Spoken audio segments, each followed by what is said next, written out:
Hello friends, welcome back. Today I want to tell you a story about a kind of courage that never raises its voice, courage that endures quietly, that survives without applause, and about a man who understands that love begins not with taking, but with restraint. This tale unfolds in the New Mexico territory, where the sun leaches color from stone and the wind moves like a whispered prayer. There was a stretch of dry wash most people steered clear of, not because of ghosts, but because of its emptiness. The kind that makes your skin prickle as if unseen eyes are always watching. Heat shimmered above the ground and dust lay thin and pale across the earth. It was there as though the land itself had paused to listen, that Ash rode alone. An Apache tracker, calm, deliberate, observant. He was the sort of man who noticed what others overlooked and dismissed what didn't matter. He wasn't hunting fame and he wasn't seeking trouble. He was following tracks that made no sense, hoofprints that wandered doubled back, then vanished into stone as if swallowed whole. At first he thought the trail had gone cold. Then he saw them bare footprints. Not the heavy stamp of a man, not the careless drag of a boot heel. These were light, uneven steps too close together, like someone running while injured. They crossed the rock the way a frightened animal crosses open ground, as if the one who made them believed she had no right to be seen. Ash dismounted and followed. The trail led him into a snarl of mesquite, where shade pooled dark and thick. At first there was nothing but thorn and dust. Then the branches shifted slightly, and a sound escaped, not quite a sob, not quite a breath. A woman lay half hidden beneath the brush, curled, inward sunburned, trembling, as if cold had settled deep in her bones. Her ankle was smeared with dried blood, fresh red, streaking toward her heel.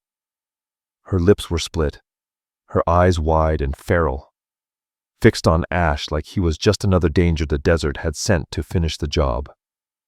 He didn't rush her. He didn't close the distance. He crouched where she could see him, hands open, palms visible the way you approach a spooked horse or an injured child. He pulled out his canteen, loosened the cap, and placed it on the ground between them. "Water," he said quietly. "Just water." Her eyes flicked to it, then back to him. She didn't reach. She looked like reaching had punished her before. Ash watched her breathing tight, shallow, panicked. Instinct urged him to help, to loosen what bound her chest so she could draw air. Carefully, slowly, he leaned forward and lifted a hand toward the laces of her corset. She recoiled violently, thorns biting into her back. Her voice came thin, frayed. "Please," she whispered the word, costing her more than it should have. "Don't touch the laces." Ash froze. In that instant he understood. The laces weren't cloth, they were a line, a boundary, a history etched in fear. So he did what most men never think to do. He stopped. No questions, no arguments. He lowered his hand, leaned back, and turned his face slightly away to give her space. Then a sharp crack split the distance, a gunshot followed by a faint shout carried on the wind. Someone was searching. Whatever she had escaped from hadn't quit. Ash stayed still, listening the way the land teaches men to listen. Head tilted, breath held, heart steady. The shout came again, thin and distant, but clear enough. They weren't hunting animals. They were hunting her. The fear chasing them had shifted. It wasn't only fear of Ash anymore, it was fear of what he might choose to do. Fear that he might take the easier road and hand her back. Ash swallowed the familiar anger rising in his chest. Anger wouldn't help her breathe. Anger wouldn't stop blood from soaking into sand. He rose slowly, not to tower over her, but to leave her room. He stepped back first, then extended his hand, not close enough to seize, only close enough to be seen. "You can stay," he said evenly. "Or you can come with me. Either way, I won't touch you." Her throat worked as she fought panic. For a heartbeat, she looked ready to refuse out of pride, fear, or both. Then her gaze dropped to her ankle.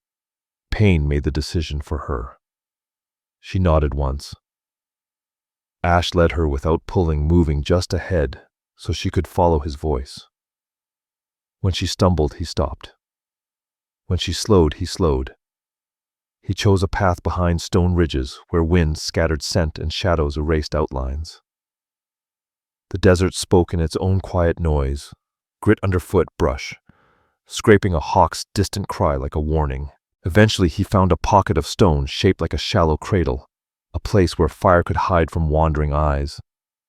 Rock curved around them like a bent arm blocking the sky on three sides. It wasn't comfort, but it was safety, and out here safety was warmth. Ash gathered dry sticks and built a low fire, the kind meant not to be seen. The flames caught softly, hesitant, steady enough to soften the shadows. He unrolled a blanket beside her, then turned his back without looking. He didn't need to witness her shame. He refused to become another set of eyes that took without permission. Behind him, cloth shifted, a shaky breath, the faint sound of laces being pulled tighter instead of loosened. Ash stared at the far stone wall until the sound settled. "I'm done," she whispered at last. Only then did he turn slow, careful, like entering a church. Pain and exhaustion carved her face, but the blanket rested on her shoulders now. Firelight gilded her cheekbones, made her eyes seem larger eyes that had learned too much and trusted too little. Ash sat a few feet away, close enough to help, far enough to keep his word. He pulled out cloth a small tin of salve, and his canteen, speaking in the same calm tone he used with frightened animals. "I'm going to look at your ankle," he said. "I won't grab you. If you want me to stop, I stop." She studied him, wary of kindness, then nodded, smaller this time. He slid closer on his knees, hands visible. "I'm going to lift your foot." He waited until her jaw loosened, just a fraction. When he touched her, it was gentle, 2 fingers, light pressure, like handling something fragile. She flinched, but didn't pull away. The cut was deeper than he'd hoped, not fatal, but raw, packed with sand, swelling with infection. "I'm going to rinse it," he warned. "It will sting." The water made her gasp. Her fingers clenched the blanket until her knuckles whitened. Ash didn't rush. He cleaned patiently, grain by grain, applied salve in a thin layer, then wrapped the cloth tight and neat. He narrated every movement, not filler but respect. As if her body belonged to her, and she deserved to know what was happening to it. When he finished, he leaned back again, giving her space the way one gives water without demanding payment. In the firelight, he noticed something else. Her hand kept drifting to her pocket, fingers pressing around something small. It wasn't the idle fidget of a bored woman. It was the grip of someone drowning, clutching whatever might keep her afloat. Ash noticed it and spoke gently, not like a man sniffing for secrets, but like someone who wanted to understand. "What is it?" he asked. She hesitated, then revealed it just enough for him to see a broken glove button. The metal was worn smooth, the thread snapped long ago, yet she held it as if it were worth more than gold. Her thumb traced its edge again and again, a small repetitive motion, like it kept her tethered inside her own skin. Ash didn't ask who it belonged to. He didn't ask why it mattered. Some things weren't his to pry open. Night thickened around them. The fire murmured softly. Far-off coyotes called, and the sound made May Carter's shoulders lift toward her ears. Ash fed the fire another stick, then rested his hands on his knees and spoke in a voice so low it felt like the desert itself had to lean closer to hear. "You don't owe me your story," he said. "You just need to get through tonight." May looked at him like she'd never heard a man speak without expecting something in return. She blinked hard as if clearing smoke from her eyes, then lowered her gaze to the stew warming in the small pot. It smelled of plain beans, dried meat, a pinch of salt, nothing fancy, nothing miraculous. But it was food. It was survival. Her hand trembled as she lifted the spoon. For a moment, it hovered uncertain, like even eating might cost her something. Then she brought it to her lips. She swallowed. Something shifted so small Ash almost missed it. Her shoulders dropped just a fraction, like her body had been braced for a blow that never came. She took another spoonful, then another. Ash watched without staring. Beyond their ring of stone danger still moved men with guns, ropes, and papers pretending to be law. But inside that pocket of light, the desert granted them one mercy, a first safe fire. When dawn finally crept over the rocks, it didn't announce itself. It arrived quietly, turning the sky from black to bruised purple, then pale gold. The air cooled. Stones that had baked all day released their heat like a tired sigh. Ash rose before the sun cleared the ridge, packing with the efficiency of a man who knew better than to linger.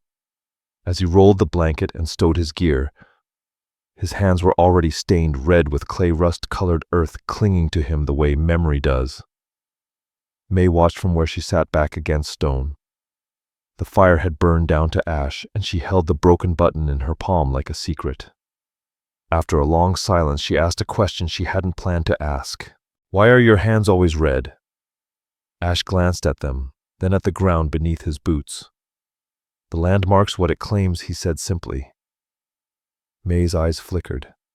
Her body tensed, waiting for him to say that people were claimed too. Before that fear could take hold, Ash shook his head. "Not people," he said, voice firm as rock. "Land can claim me. People don't." The words settled between them like something sacred. May looked down, blinking slowly. For the first time, her gaze wasn't wild. It was searching, as if she were trying to remember what it felt like to believe a man meant what he said. They moved out soon after. Ash chose a route that kept them off the obvious trail. He showed her where to place her foot on stone so it wouldn't scrape. He taught her to sip water in small amounts, wetting her mouth before swallowing, so her body wouldn't demand more than they could spare. He tore a strip from his own cloth and wrapped her ankle again, tighter this time for support. May didn't complain. She didn't offer grand thanks. She followed. Late in the morning, when the sun climbed high enough to glare off the rock, she spoke again, one small truth set down carefully like a coin on a table. "I ran from a paper promise," she said. Ash didn't turn too fast. He didn't push. "A contract," she added, jaw tight. "A marriage that wasn't mine." She didn't say not a man, but the rest lived in her eyes. Paper was only paper until someone decided it gave them the right to own you. Ash nodded once, like he'd expected it. "Paper burns," he said. "But people remember. We'll be careful." Near midday, they crested a low ridge. Ash lifted his hand, signaling her to stop. His posture shifted. Not fear, not panic, but the sharp stillness of a man who just heard a lie in the land. He crouched, studying the ground. Fresh tracks. 2 horses, close enough that the sand still held its edges. The riders had circled wide, patient, deliberate, like wolves testing the wind. Ash scanned the horizon, then looked at May. For the first time since he'd found her, urgency edged his voice. "They're close," he said. The day suddenly felt much smaller. In town, life moved the way it always did, boots on planks. Leather, creaking a woman, calling after a child, the faint smell of flour and sweat drifting from open doors. On the surface, it looked ordinary. Safe. That was what made it dangerous. At the edge of the main street, where buildings thinned and dirt turned to scrub, a man stood in a clean coat with spotless cuffs. He was the sort of man who never looked surprised by life. His hair was neat. His smile was easy, the kind people trusted because it asked so little of them. His name was Holt Vance. He held a handbill between 2 fingers like it was nothing more than a theater notice. The paper fluttered in the breeze, bright and new against the dust-worn street. Across the top, the words were bold enough to sting the eyes. "Reward for the return of May Carter." Beside him stood Reed Mallory, badge polished, worn like Sunday clothes, proud of it, a little too comfortable with the attention it brought. Mallory listened with his head tilted like he was hearing something mildly amusing. Holt Vance spoke softly, pleasantly, tapping the handbill. "Just a family matter," he said. "You know how young women get. Emotional. Confused. She doesn't understand what she's running from." Mallory nodded slowly. eyes drifting over the paper as if the words were already familiar. Folks say she's headed west. Vance's smile widened but never reached his eyes.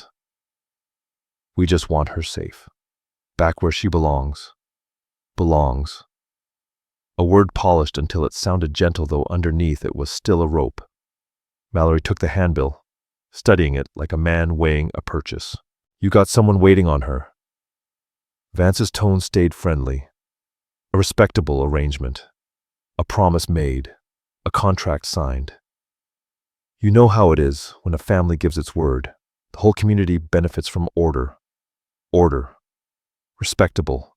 Promise. The words men used when they wanted to turn a cage into a home. Mallory nodded again, not because he believed it, but because it was easier than asking what kind of fear made a woman run barefoot into the desert. People will talk, he said, as if gossip were the only danger that mattered. Vance shrugged lightly. People always do. That's why a reward helps. It makes things practical. His voice never sharpened. His smile never fell. That was the worst of it. He didn't need to raise his voice to threaten. He only had to stand there clean and certain and let the town pretend certainty was the same thing as truth. Beyond the last fence line, wind lifted dust and carried the scent of horses, fresh riders coming and going. The search widened like ink spreading through water. And miles away from that polished street, Ash moved through open country with a different kind of awareness. He heard the town before he ever saw it. Not the buildings, but the life inside them. Wagon wheels, rattling voices, dulled by distance. The steady drum of hooves on packed dirt.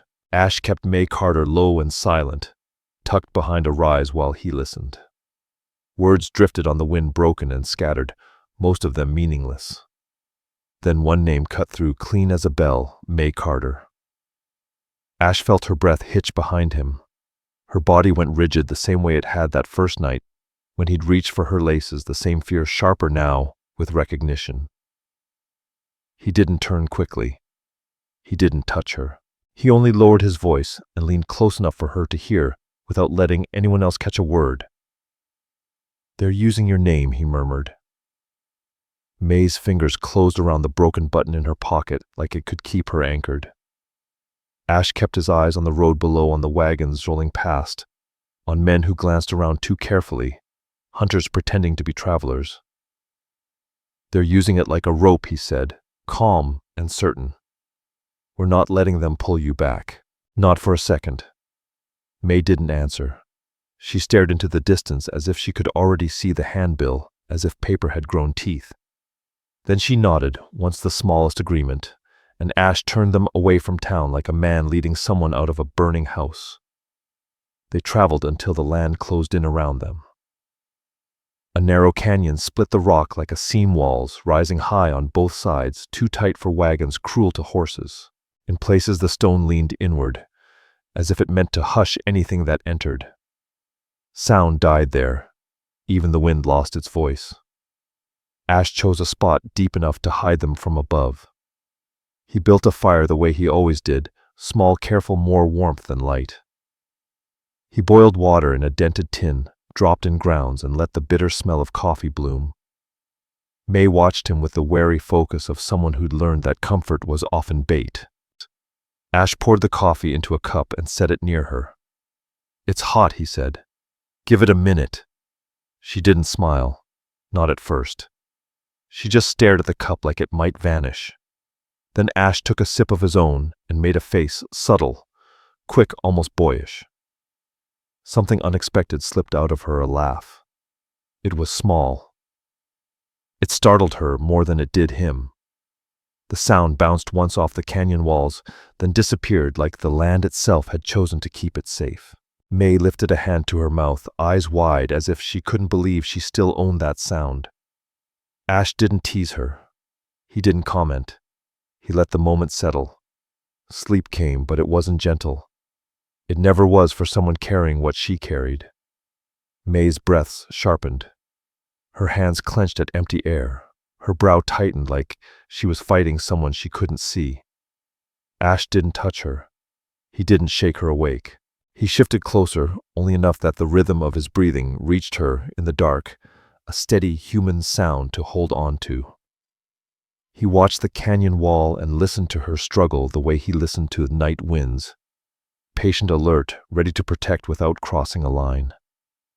When May finally jolted awake, sweat slicked her brow and fear glassed her eyes. She didn't scream. She just sat there, swallowing hard, like screaming had never helped before. Silence stretched between them. Then her voice rough with exhaustion, she spoke. "I wasn't running from a man," she said.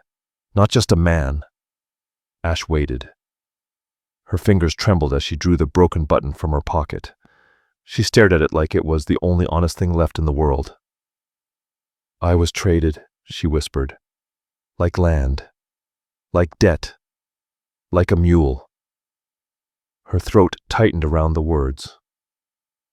That paper mattered, because men treat paper like chains. They call it respectable. They call it lawful. But it's just a way to make stealing sound clean. Ash's jaw flexed, once anger controlled, sheathed like a knife waiting its moment. He didn't offer pity. He didn't promise what he couldn't deliver. He gave her truth. "No paper owns your body," he said, steady as stone. "No man does." May searched his face, looking for the cost that always followed kindness. Ash didn't move closer. He didn't reach. He stayed present, unshaken. Then May did something larger than any confession. She held out her hand. In her palm lay the broken glove button, worn metal snapped thread, a small piece of whatever part of herself she'd managed to keep. Ash didn't take it. He opened his hand slowly and let her place it there. Her fingers brushed his skin, brief as a breath. In that touch lived an offering. "I'm still here. I'm still mine. And I trust you with proof." Ash closed his hand around the button like it was sacred. Beyond the canyon, the world still held men like Holt Vance, men who smiled as they tightened ropes. But in that narrow place where sound died, something else was forming, trust given in pieces, small enough to survive. By the time they reached the rail stop, the sun was sliding behind the ridge, turning the land the color of old brass. Dusk didn't come softly in the territory.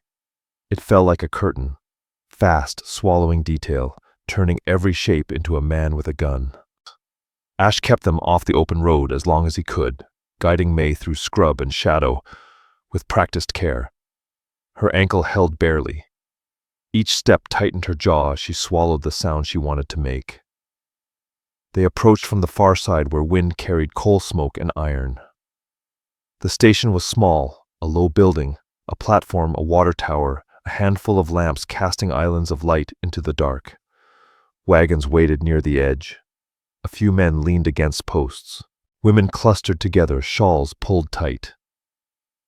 Everyone pretended they weren't watching everyone else.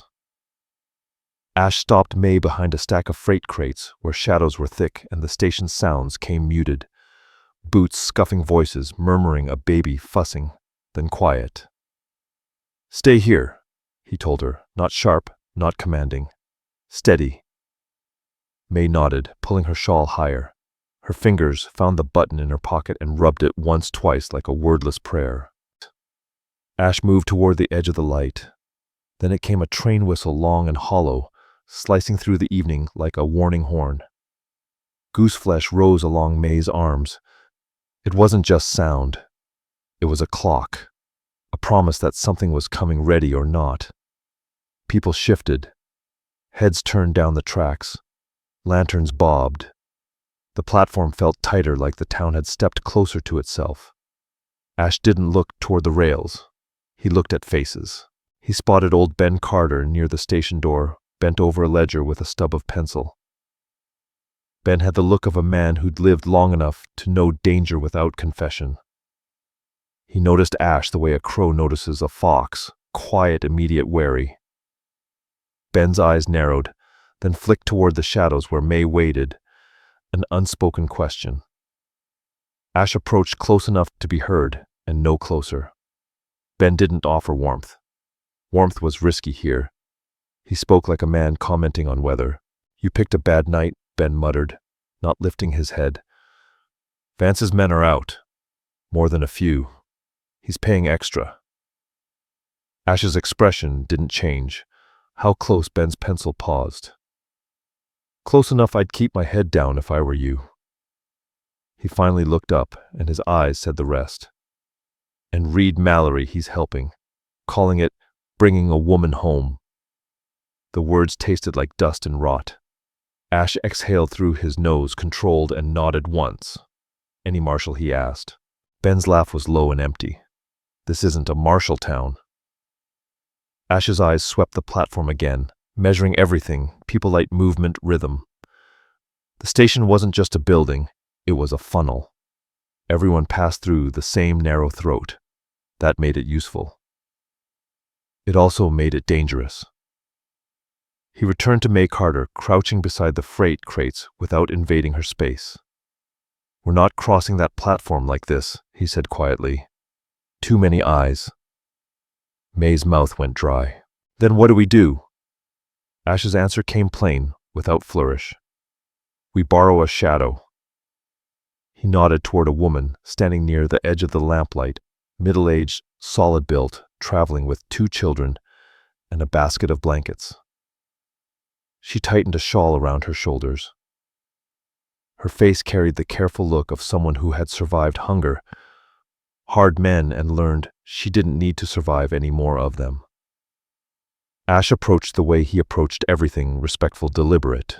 He spoke low, just enough for her to hear. I'm not asking for charity, he said. I'm asking for help. The woman's eyes sharpened. Help costs. Ash nodded once. I'll pay. She studied him a long moment, then flicked her gaze toward May's hiding place. In that single glance, she saw enough, a young woman in pain, fear, written deep, the outline of a story that didn't need explaining. Her mouth pressed thin. You get one chance, she said. Ash didn't waste it.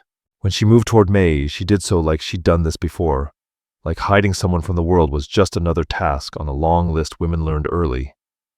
She spread her shawl wide, creating a pocket of cloth and shadow. Head down, she whispered to May, gentle but firm. Walk like you belong here. May's hands trembled as she stood. The canyon had been quiet, private. This was different. This was open ground, a platform crowded with strangers, where paper badges and friendly smiles could turn into chains. Ash didn't touch her. He leaned close enough for only her to hear. Stay with me, he murmured. Breathe slow. May stepped beneath the woman's shawl. The fabric smelled of laundry soap, travel, and something faintly floral, ordinary life. For one heartbeat, it felt like a blessing. They moved naturally. The woman led Lily Finch and Sam Finch at her sides. May followed just behind, head lowered. Ash trailed close enough to shield, far enough not to draw attention. The train whistle sounded again, closer now, followed by the dull thunder of wheels. Lantern lights swayed. Shadows stretched and shattered. May kept her eyes down, but she felt the weight of the platform's gaze, the way people measured women like livestock, like rumor, like entertainment. Then the air changed. It wasn't a smell. It wasn't a sound. It was recognition. May's breath caught. She knew before she saw him. Holt Vance stood in the lamplight, like he owned it. Clean coat, spotless cuffs, easy smile. Not the smile of relief. Not the smile of fear. The smile of a man who had already decided how the story ended. His eyes moved over faces, bodies, shawls, hats, baskets, slow and patient, like a hound catching scent. May froze, not her feet, but her mind.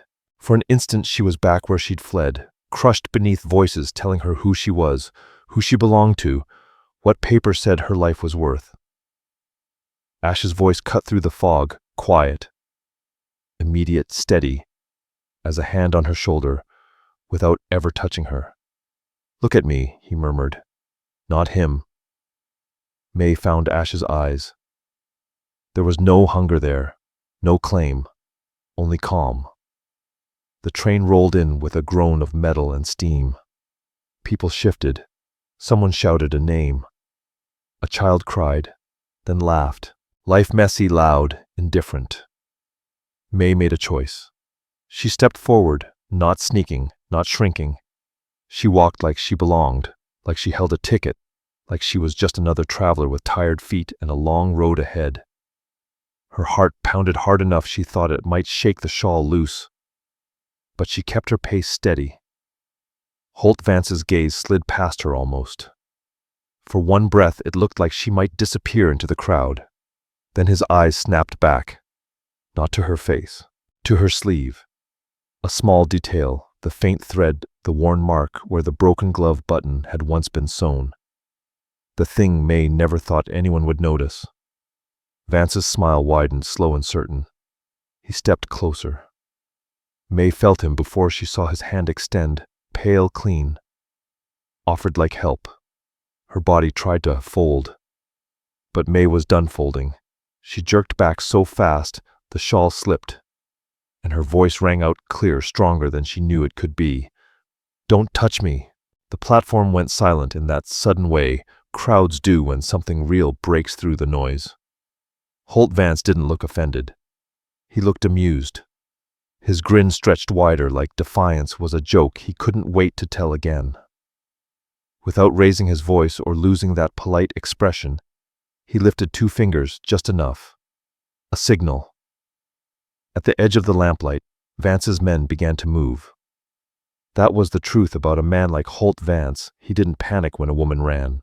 He panicked when she couldn't be quietly returned. Later, after the train pulled away and the platform swallowed its noise, Ash did what he always did when the world turned ugly.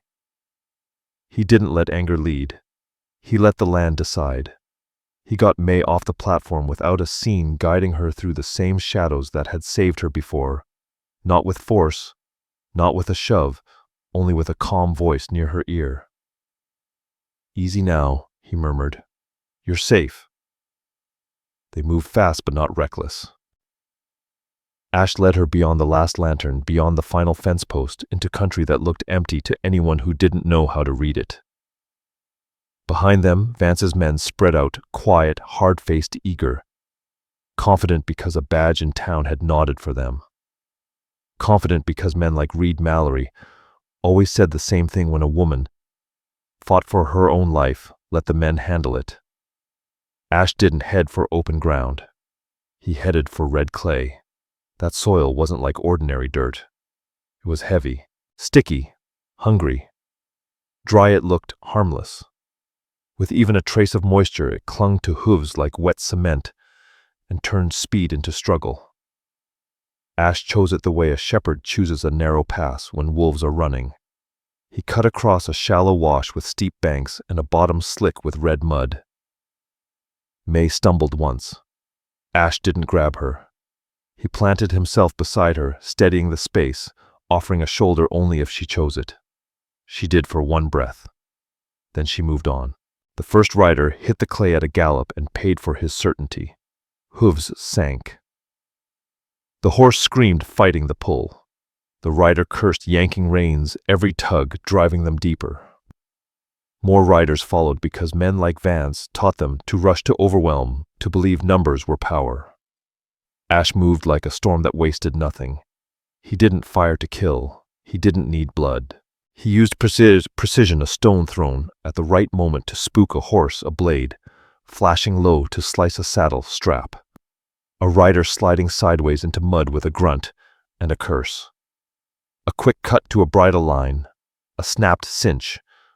A horse bolting into darkness, riderless, dragging Vance's confidence with it. Chaos burst in the wash. Men shouted. Horses fought the clay. The night filled with panic and helpless fury. Then, like rot rising beneath polished wood, Reed Mallory arrived, lantern raised, voice loud.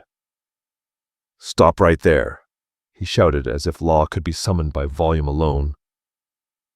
By authority of this county. Ash stepped into the edge of the lamplight, as calm as ever.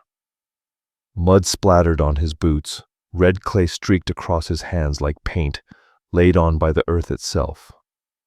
He didn't lift a weapon. He didn't posture. He spoke the truth the way a blade speaks. Authority. Ash said quietly. You mean your friend's authority? Reed Mallory's eyes narrowed. I'm ending this before someone gets hurt. Ash met his stare steady and unblinking. Then you should have ended it the moment a woman begged not to be owned.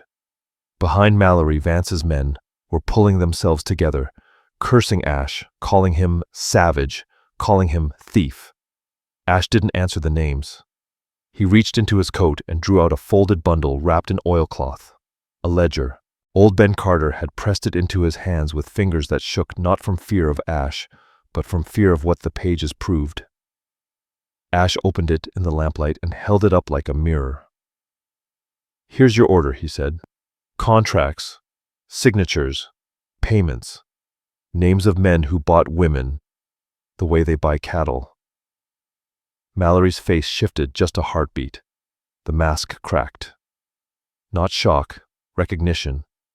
He knew the handwriting, the numbers, the truth. For one thin moment it looked like he might choose decency. Then Holt Vance stepped into the light. He didn't rush. He didn't curse. He walked in like a man entering his own parlor. The smile remained polished pleasant, but his eyes had sharpened. That's private paperwork, Vance said calmly. You've misunderstood. Ash's voice never wavered. No, I understood it perfectly. Mallory swallowed. His gaze flicked from the ledger to Vance. You could see the decision settle there. In the lantern glow, a man choosing comfort over conscience, choosing corruption because it paid better than truth. Mallory reached for the ledger. Ash snapped it shut and pulled it back. You don't get to bury this. Mallory's jaw tightened. Hand it over. No. Vance's smile thinned. Deputy, do what you must. In that moment, Vance showed the edge beneath the silk. Not anger. Certainty. The certainty of a man who'd been getting away with it for far too long. Mallory raised his gun. Ash didn't flinch. He moved. The lantern went down into the mud. Light flared, then vanished, and Ash was gone, slipping into the wash like smoke. A shot cracked the night. Red pain burst in Ash's shoulder, hot bright, but he didn't fall. He clenched his teeth, locked the ledger to his chest, and kept moving. Because protecting May Carter wasn't a feeling, it was a vow.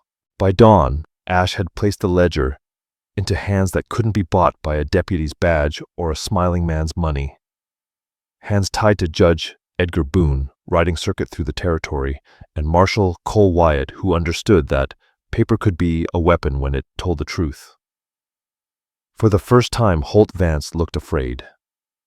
Not because Ash was stronger, because Vance had been seen, documented, named. Days later, far from that wash and its hungry clay, May Carter sat at a boarding house table in Prescott, with clean hands and a cup of warm tea. Nora Beckett ran the place like a quiet kingdom. No shouting, no cruelty, no men allowed to swagger. Nora gave May work that mattered and respect that asked nothing in return.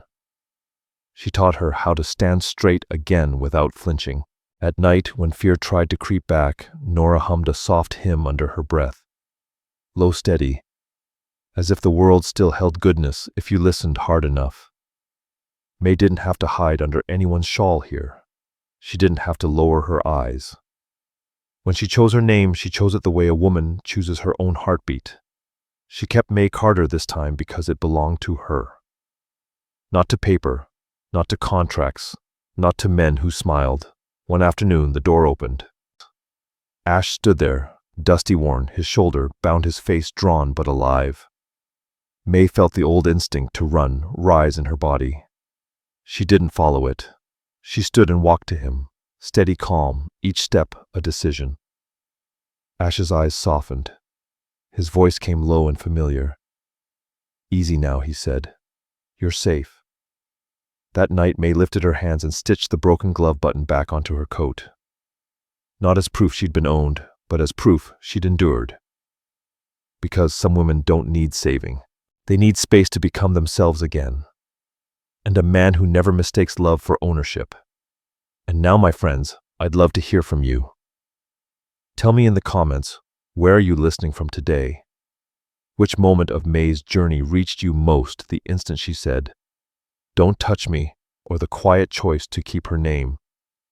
If this story moved you, please like the video, share it with someone who loves heartfelt Western tales, and subscribe so you won't miss the next one. Until we meet again, stay kind, stay strong, and remember, sometimes the bravest thing a person can do is believe they still belong to themselves. All stories are created for entertainment purposes and may include fictional elements or dramatized interpretations inspired by historical settings. We use AI tools, voiceover visuals, scripts as creative assistants.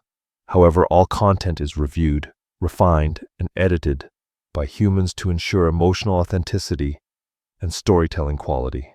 We fully comply with YouTube's policies regarding AI-generated content and do not use any deepfake techniques or misleading recreations of real individuals.